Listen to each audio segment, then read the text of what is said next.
Olá, queridos irmãos, como vocês estão? Esperamos que todos estejam bem.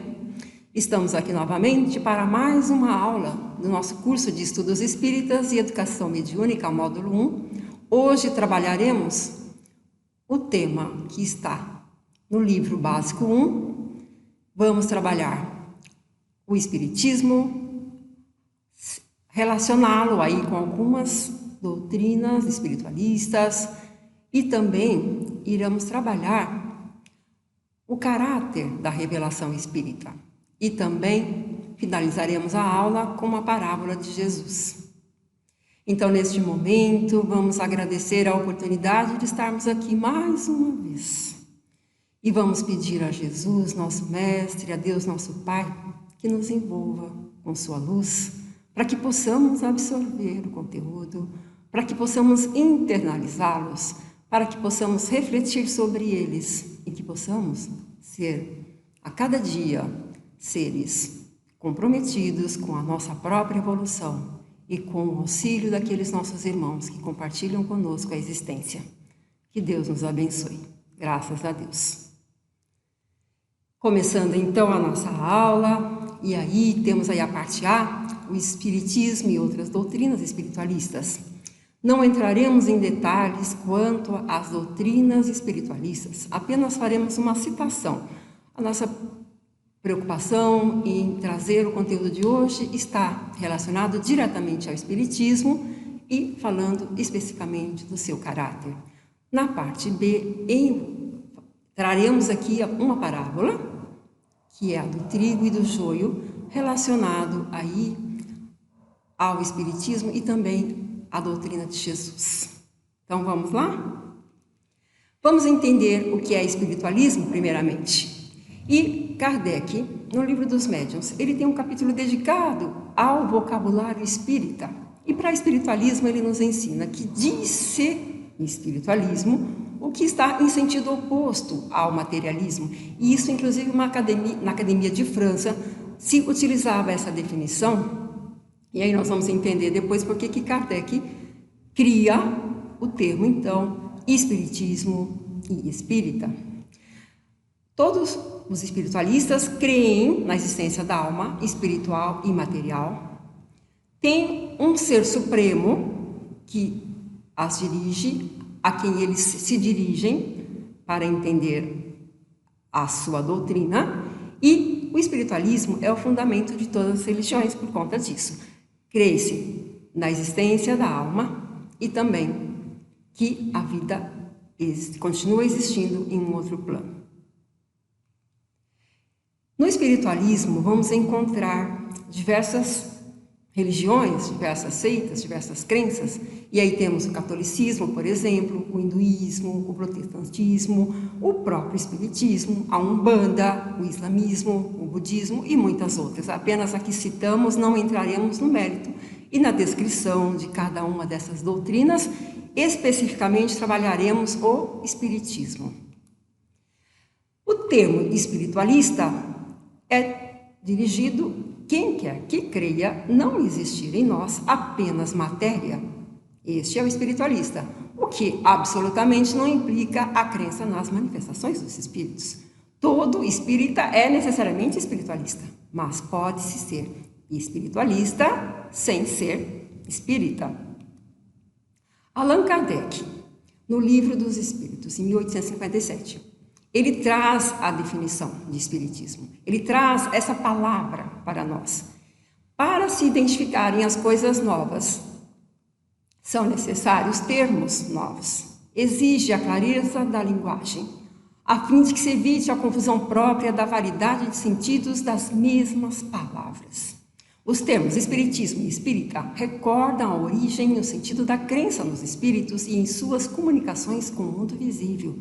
Portanto, Kardec via como necessário criar um termo que diferenciasse essa ciência que estava nascendo, através da observação, do método e de toda a sistematização que ele utilizou para tanto. Adota, então, os termos espiritismo e, consequentemente, espírita. Neste mesmo capítulo dos Livros dos Médiuns, no vamos encontrar a definição de espírita, que tem relação com o espiritismo, partidário do espiritismo, aquele que crê nas manifestações dos espíritos. Portanto, temos um bom espírita, um mau espírita e temos a doutrina espírita. Espiritismo, então, doutrina fundada sobre a crença na existência dos espíritos e das suas manifestações.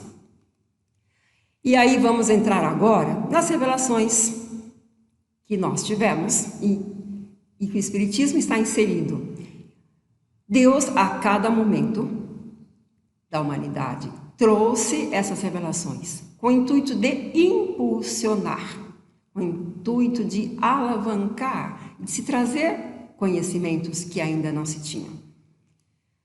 Portanto, revelar vem do latim velum, que significa véu, e literalmente, para nós, sair de sob o véu e, figuradamente, descobrir, dar a conhecer uma coisa secreta ou desconhecida. E qual é o caráter essencial das revelações? A verdade, sempre. Fazer conhecido um fato. Se é falso, não é fato e, portanto, não há o que se revelar. Nós temos em Moisés a nossa primeira revelação. E Moisés, ele traz os 10 mandamentos, que seria especificamente relacionado à lei de Deus. Mas Moisés também coloca uma lei civil ou disciplinar, que era apropriada ao povo daquela época, aos seus costumes. E Moisés, para dar autoridade às leis que ele trouxe, ele coloca como origem divina as leis. Portanto, duas partes distintas na lei mosaica. As leis de Deus, que foram aquelas que foram promulgadas no Monte Sinai, e a lei que ele coloca internamente para aquele povo, para que ele pudesse ser ouvido. Naquela época se fazia uma ideia de um Deus punitivo. E aí temos a segunda revelação, 2000 anos após Moisés, vem Jesus e diz para nós: não vim destruir a lei. Jesus veio cumpri-la, dar-lhe o seu verdadeiro sentido e apropriá-la ao grau de adiantamento dos homens. Se lá em Moisés tínhamos um povo extremamente rude, quando Jesus chega, o povo já havia melhorado, havia se adiantado um pouco. E Jesus também vem trazer o cumprimento da profecia do seu advento. Ele foi indicado para trazer isso. Os profetas falaram isso ao longo do tempo. E Jesus veio cumprir esse advento da sua chegada, trazendo aí a lei de amor. Jesus nos deixa esse grande ensinamento, a lei de amor. Não destruindo a lei de Deus, a lei maior, que é amar a Deus sobre todas as coisas e ao próximo como a si mesmo. As aulas sobre Moisés, sobre Jesus, nós teremos ao longo do curso. Portanto, hoje estamos passando de uma forma mais simples, mais rápida, sobre a primeira e a segunda revelação. E vamos trabalhar o Espiritismo. Jesus tomou a antiga lei, o que é eterno e divino, ajuntando a revelação da vida futura, bem como as penas e recompensas que aguardam o homem depois da morte. Deus, soberanamente justo e bom, que dá a cada um segundo as suas obras. Jesus já não falava de um Deus punitivo, e sim de um Deus bom, e que as recompensas viriam para nós. Jesus acrescenta: muitas das coisas que vos digo, vós não podeis compreender ainda, e eu tenho muitas outras para lhes dizer que não compreenderíeis. Por isso eu vos falo em parábolas. Mais tarde eu enviar-vos-ei o Consolador, o Espírito da Verdade, que restabelecerá todas as coisas e vô-las explicará. Jesus já falando para nós que no momento certo nós receberíamos o Consolador, que poderia dizer coisas que ele não poderia ter dito na época em que ele esteve conosco, porque não conseguiríamos entender a extensão da sua comunicação e do que ele precisaria dizer. E aí, meus irmãos, temos a terceira revelação, que é o Espiritismo, que é o Consolador prometido por Jesus, e que vem nos trazer essa bagagem enorme de conhecimentos para permitir que possamos nos internalizar com esses ensinamentos e, ao mesmo tempo, estabelecer aí o nosso progresso.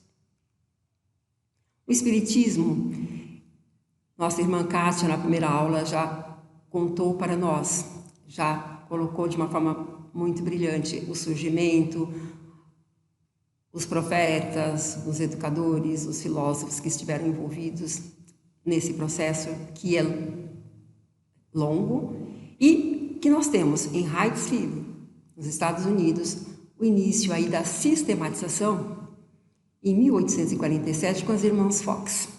E aí já se preparando para que Kardec, mais alguns anos, iniciasse os trabalhos dele. As irmãs Fox eram médiums e, através de pancadas nas paredes, começam a estabelecer aí o intercâmbio espiritual com um morador anterior da casa, que havia sido assassinado. Portanto, aí não existia o termo espiritismo, não existia o termo espírita, e simplesmente já se falando de um espiritualismo moderno. Kardec, Hippolyte Léon Tenisdard Rivail, era um professor emérito, autor pedagógico, com obras adotadas pela Universidade de França, um cientista. 1854, ele ouve falar das mesas girantes, naquilo que havia uma causa que revelaria uma nova lei. Kardec se interessa em estudar isso. Em 1855, ele aplica o método experimental a essa nova ciência nascendo. Em 1857, ele publica a primeira obra, que é o Livro dos Espíritos, e adota o pseudônimo de Allan Kardec. Livro dos Espíritos, porque o livro era trazido pelos Espíritos. E ele, nesse primeiro momento, não utilizou o nome dele, e sim o pseudônimo, que era um nome que ele tinha em uma outra encarnação.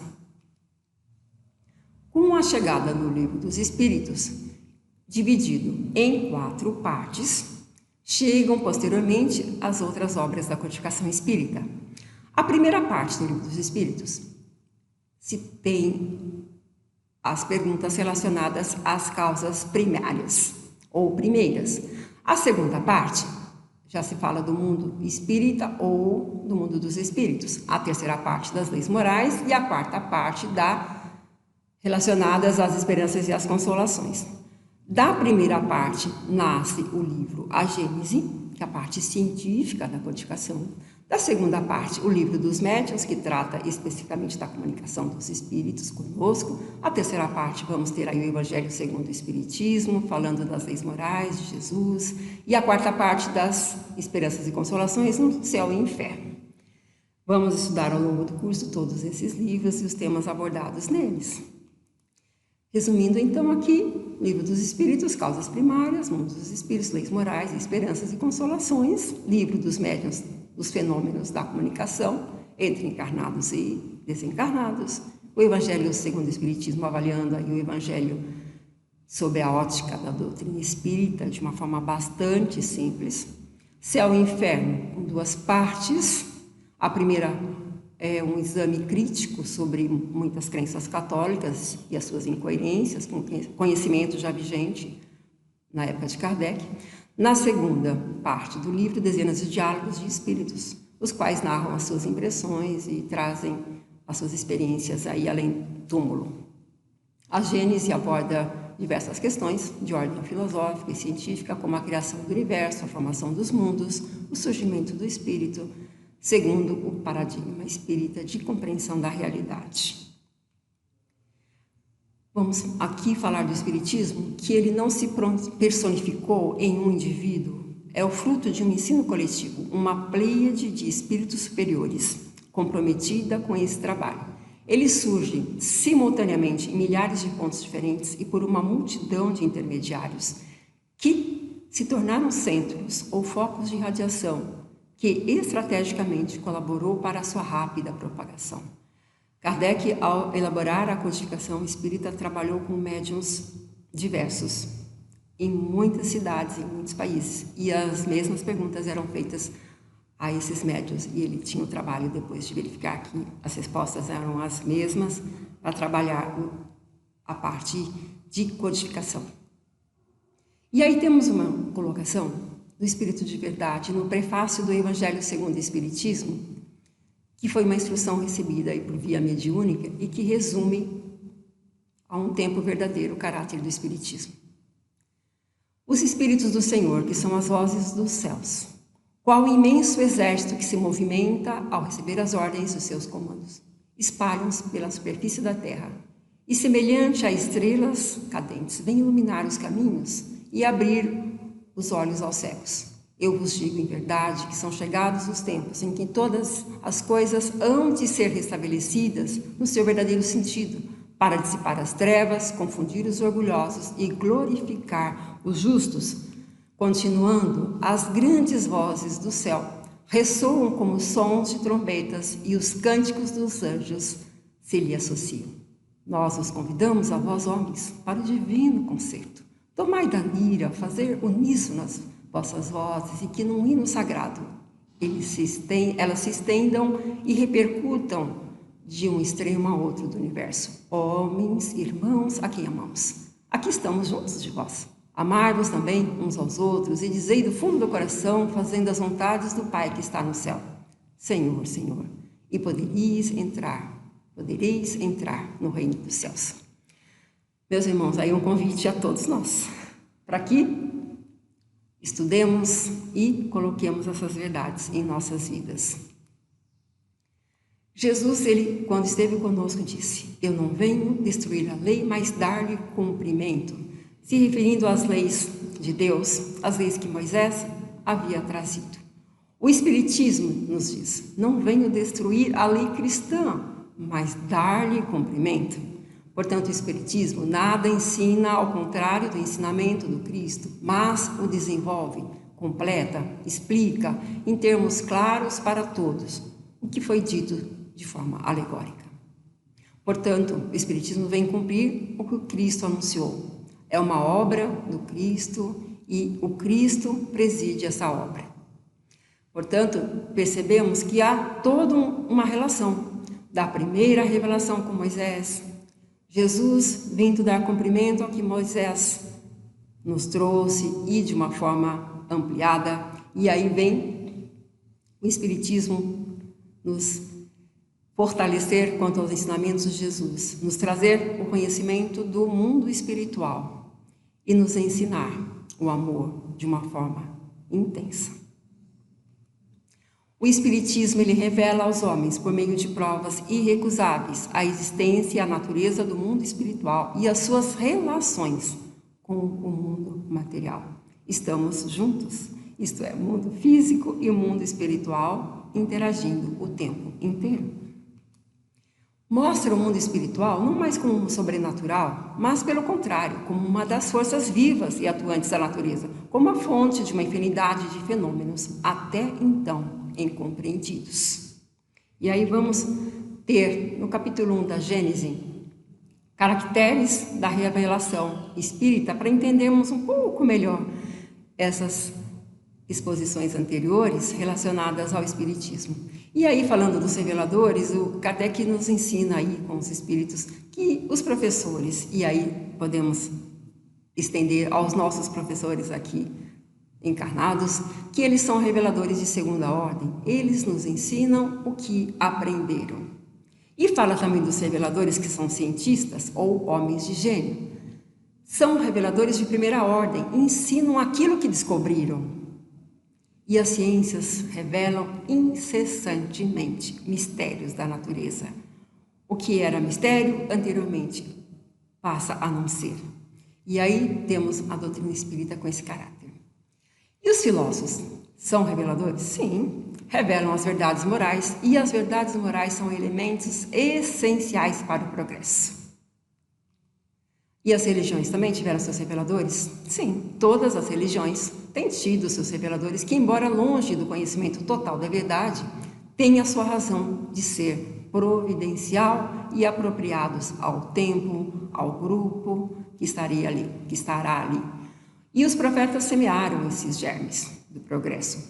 Portanto, ambições secundárias, falsos profetas também surgem, e isso é o joio, que vamos entender do trigo. Por quê?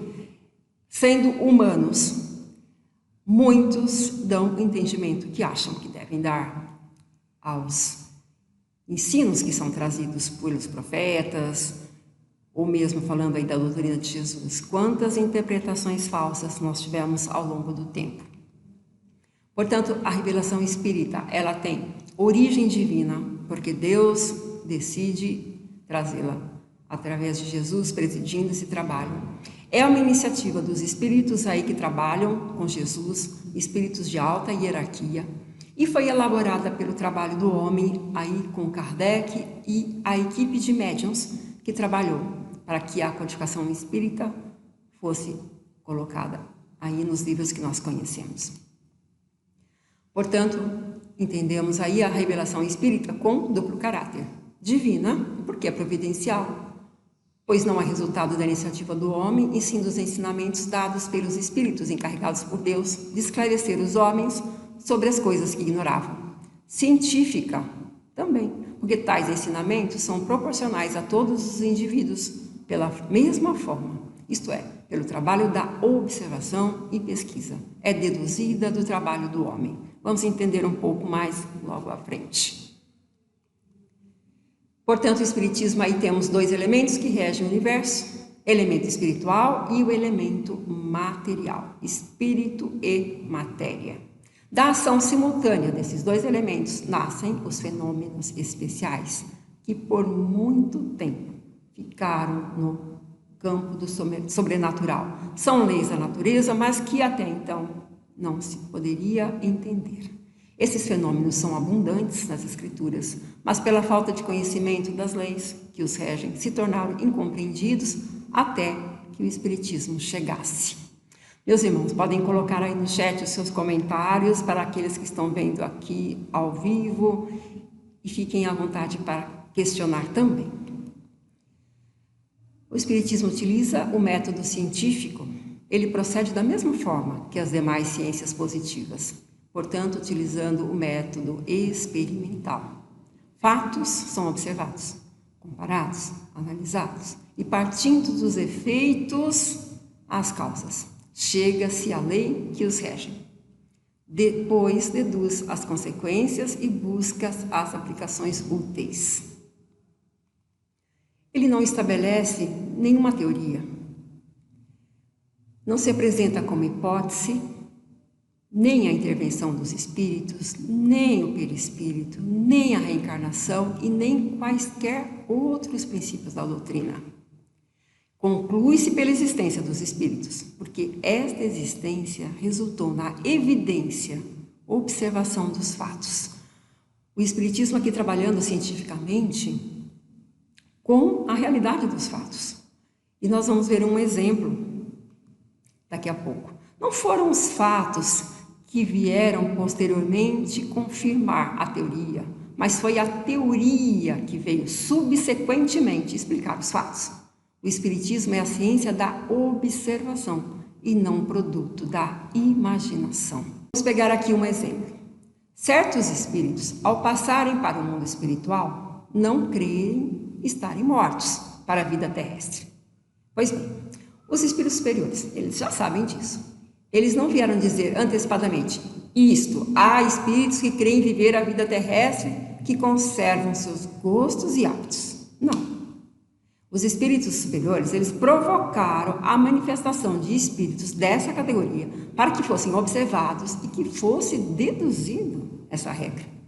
Deduziu-se que se trata de uma fase da vida de espíritos pouco adiantados moralmente, peculiar a certos gêneros de morte, podendo durar horas, anos, e aí depende de cada um.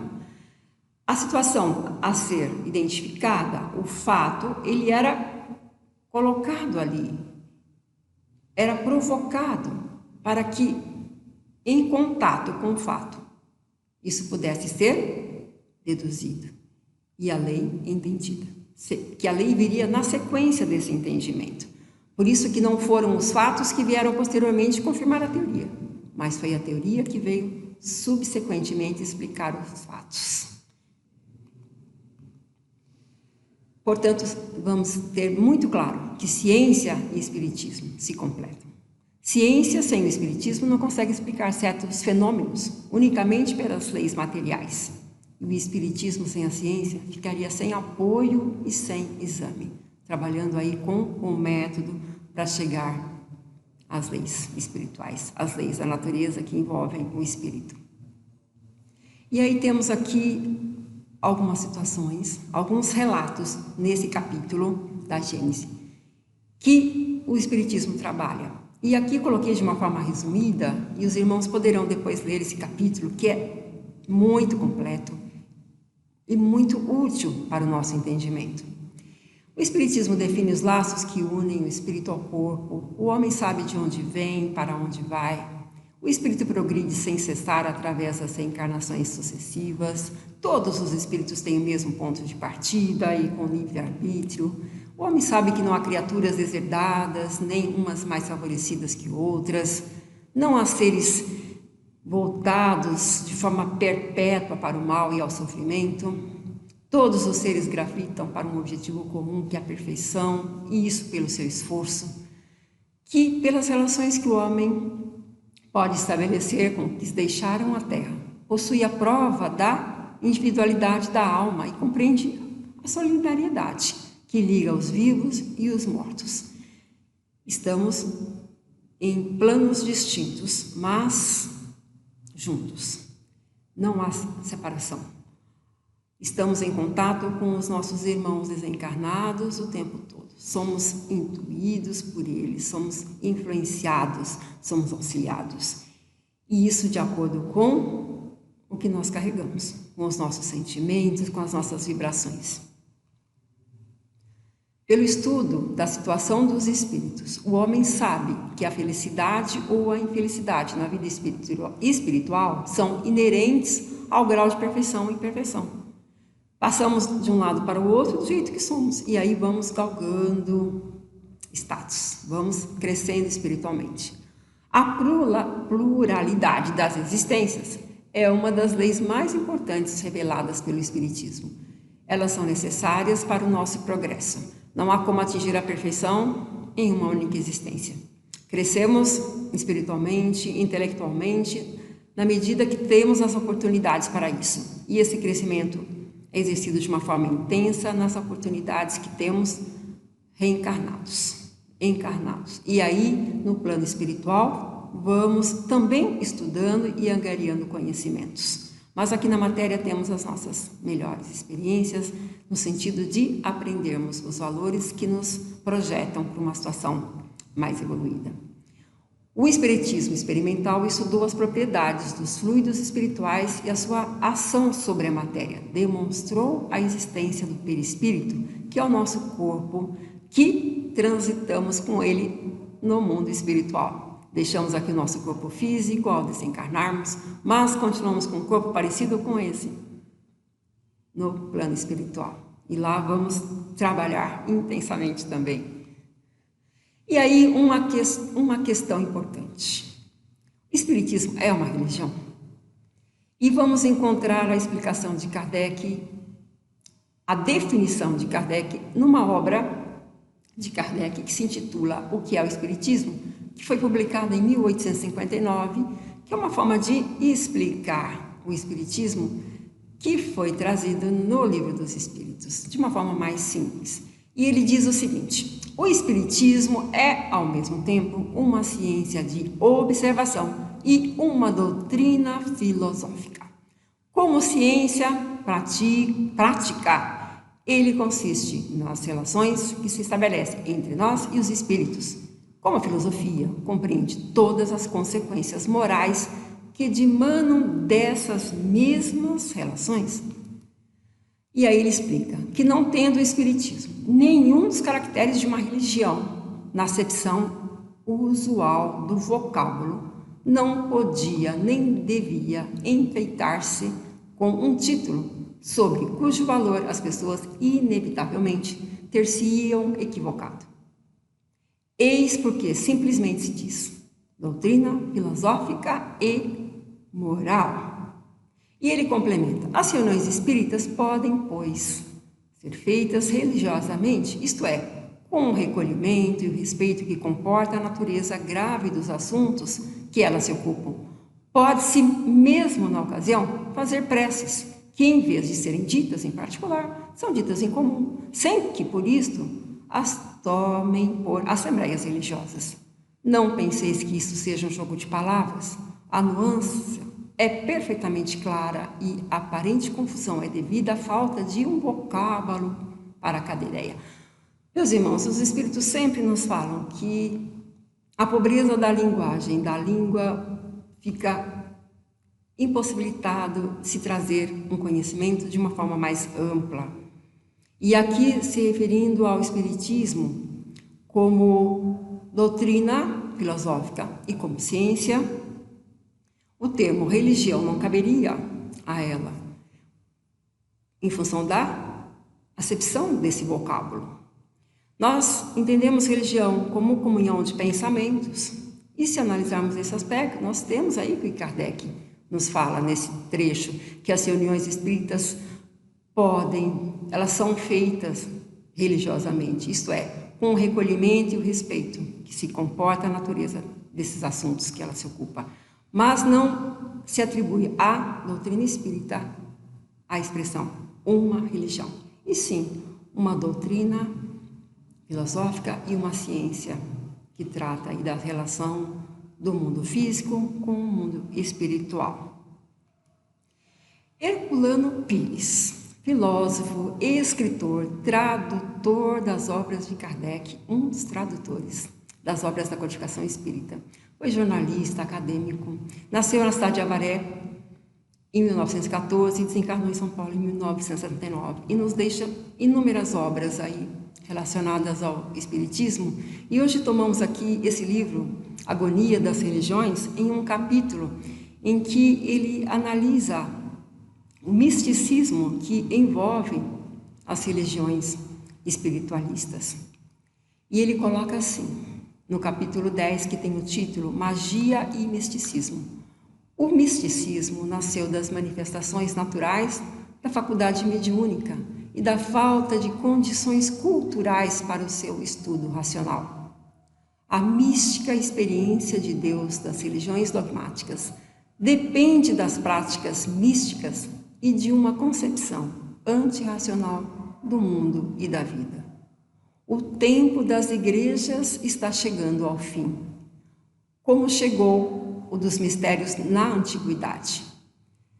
Elas foram necessárias e tanto serviram como desserviram à humanidade, revelando uma estrutura imperfeita, como a de todas as obras humanas. Continuando, no Espiritismo, as práticas místicas são condenadas, pois por dois motivos. No Espiritismo não há rituais, nós sabemos disso, e Herculano Pires nos explica. Primeiro, porque o homem está no mundo para viver o mundo com o fim de desenvolver na experiência da vida de relação as suas potencialidades internas. E segundo, porque a ligação do homem com Deus se faz através do amor ao próximo, na prática da caridade, que é o amor em ação, e de maneira natural, sem a necessidade de práticas rituais ou do emprego de excitantes de qualquer espécie. E aí, meus irmãos, o Espiritismo traz justamente isso para nós, né? A possibilidade de obtermos o conhecimento, a possibilidade de exercermos o amor na prática da caridade. E ele coloca aqui de uma forma conclusiva nesse capítulo 10. O materialismo morreu por falta de matéria, como afirmou Einstein. E as religiões agonizam, como podemos ver, por falta de espírito. Há mais apego à matéria, nas práticas e nos conceitos das religiões em agonia do que nos ritos selvagens, pois nestes a crença ingênua e instintiva manifestava-se naturalmente, enquanto naqueles é puro artifício, tentativa de racionalização psicológica de heranças atávicas. E aí, encerrando esse capítulo com essa posição, E nós, espíritas, nós estudantes dessa doutrina consoladora, entendemos que o futuro está exatamente aí, em vivermos em consonância, isto é, estarmos unidos a Deus e estarmos unidos àqueles que estão conosco, naturalmente, sem a necessidade de nenhum ritual, nenhuma racionalização psicológica aí que possamos trazer de outras épocas, de uma forma muito simples. Portanto, entendemos aí o futuro das religiões voltados para a fraternidade universal de uma forma intensa. Nós temos aí as revelações que nos auxiliam e nos auxiliaram a chegarmos até aqui, e daqui podemos seguir sempre em frente. Moisés, Jesus, Kardec, e aí todos trabalhando em conjunto com Jesus, que é o nosso governador e que está presente em todos os momentos conosco. Começamos agora a falar um pouquinho só da parábola do trigo e do joio, que também está relacionada à nossa apresentação anterior. Em Mateus vamos encontrar essa parábola. O reino dos céus é semelhante ao homem que semeia boa semente no seu campo. Mas veio o inimigo e semeou o joio no meio do trigo. E quando a erva cresceu e frutificou, apareceu também o joio.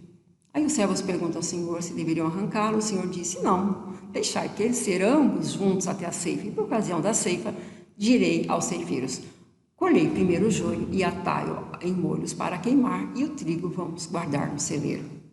E aí pegamos aqui a interpretação dessa parábola de Jesus, em Caim Bar Schutel, que o joio está para o trigo, assim como o juízo humano está para as manifestações superiores. O quanto nós distorcemos muitas vezes essas manifestações. Uma doutrina, por mais clara e pura que seja, no momento que é concedida ao homem, suscita inimigos, que as desvirtuam com falsas interpretações. E aí podemos citar o Espiritismo também, que teve os seus inimigos no início, quando Kardec as colocou. E hoje ainda temos isso.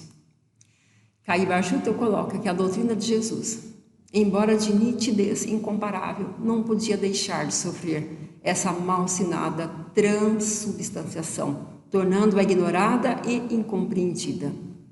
Religiões aparatosas, preconizando cultos pagãos, dogmas, mistérios, milagres, exaltando o sobrenatural, escravizando a razão e a consciência das massas. E como houve a mescla das palavras do Cristo com as exterioridades com que a revestiram, o Senhor deliberou esperar a ceifa. Prevalecerá o espírito da fraternidade, o único a resolver as questões sociais e estabelecer a paz no mundo. E aí, fechando com essa interpretação de Schutel, muito relacionada à colocação anterior de Herculano Pires também. E aí, o que nós estamos fazendo para vencermos a nossa inferioridade? Para amarmos a nós mesmos, auxiliando e amando o nosso próximo, cumprindo sempre os nossos deveres, orando, vigiando sempre. Vamos refletir a cada dia como nós nos comportamos, buscando aí a nossa melhora e galgando passos, por mais simples e pequenos que possam ser, mas que irão nos projetar para uma realidade melhorada. E essa é uma realidade que todos nós chegaremos da perfeição, porque é um objetivo de Deus. Fomos criados simples e ignorantes, mas que alcançaremos a perfeição. Depende aí do nosso esforço, do nosso tempo. E Jesus, Deus, estão todos aí prontos para nos auxiliar.